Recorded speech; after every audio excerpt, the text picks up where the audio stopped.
I like you must have a business card. Well, yes, I do. Thank you. You do? At 13, you have your own business card. OK, that's a nice start. I'll get in touch with you later. Sure. What do you do? Well, mainly, I like to call myself a software and cognitive developer because I love developing with cognitive computing and artificial intelligence. I am an algorithmist. I love working with, designing, and implementing algorithms. I'm a keynote and TEDx speaker. I'm an author. I've written a book, and I'm working on another one about IBM Watson. And, of course, I'm also an IBM champion for cloud and honorary IBM cloud advisor. Oh, where did Hang I on go a second. wrong? Someone just get me a flannel countdown. Do you go to school?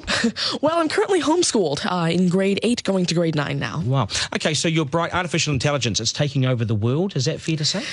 Well, you see, that's actually one thing that I believe a lot of people have, this sort of misconception that artificial intelligence is this technology that was made to replace humans, that really everything we do, whether it be, our jobs or whatever we do at home every day. But really what I believe is that artificial intelligence was developed and is continuing to be developed for the sole purpose of really augmenting our life and amplifying our skills or capabilities and what we can do every day. But what about when the computers actually learn that they're better than us? Well, you see, that's sort of called a singularity of artificial intelligence, at which point artificial intelligence has surpassed human intelligence to the point that we cannot control it.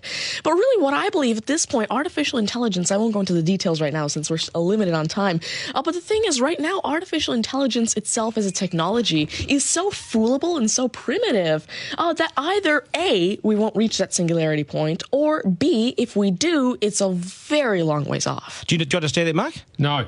I couldn't. I wanted to take notes for the exam at the end of this. You lost them in the first sentence. Could I perhaps offer you a golf ball? There you go. Thank you very much. You do this YouTube channel, which you teach people. What is that all about, and who is your target audience? Yeah, sure. Now, I actually have a YouTube channel called Tanmay Teaches that I've been running for around 6 years now, and it has over 144 videos and now 22,000 subscribers. And so on it, I love to teach about computing, really programming, these algorithms that I develop, machine learning especially, math, science, and especially technologies like IBM Watson. Because, of course, I like to share my knowledge because I realize that there's this lack of resources for people to learn about technologies like AI, which is why I absolutely love sharing my knowledge through, of course, these YouTube videos, the books that I'm authoring, the keynotes that I have, and really Watson comes in here in such a great way because Watson allows me... What's Watson? Sure. Mark thinks he's a golfer, but what is Watson? Now, IBM Watson is essentially a cognitive system that allows developers to incorporate cognitive and machine learning into their applications without having to code in the actual intelligence. And what this means is that, of course, right now, really one of the main reasons developers aren't incorporating more machine learning into their apps is because it's so hard to do. It's really difficult to incorporate intelligence because... I'm going to take this somewhere else, this interview. Has the Homeschooling Association of the World got hold of you as the front person? Well, there is actually a Homeschooling Legal Defense Association, I believe, HSLDA, in Canada, and I actually had a keynote for them last year in Niagara Falls. You're the poster boy for homeschooling, aren't you? Well, I did have a keynote for them, and I talked a lot about the advantages of homeschooling and why it's great for kids who want to go into different and really targeted subjects. Okay, I want to get right down to business now. When did you realise you were bright and smart, and smarter than most? Well, I originally started coding when I was 5 with simple languages like Fox Pro and Batch. But eventually, at 9 years old, I had my very first iOS app accepted into the Apple App Store called T-Tables. But did your mum and dad do something to you between 0 and 5 that plug you into the wall? What did they do to you at 5? At 5, you were Are you smarter than your mum and dad, by the way? Already? Well, I have. My dad used to work as a computer programmer, but he used to work with simple regular programming languages like Fox Pro, Batch, a little bit of C, etc. But you see, now I'm really interested in artificial intelligence and how it can actually be implemented on all these different platforms. You'd be a nightmare to teach. You'd be an absolute nightmare to teach, wouldn't you? Because you'll be smarter than the lecturers. You would I never ever want to get in an argument with you, ever.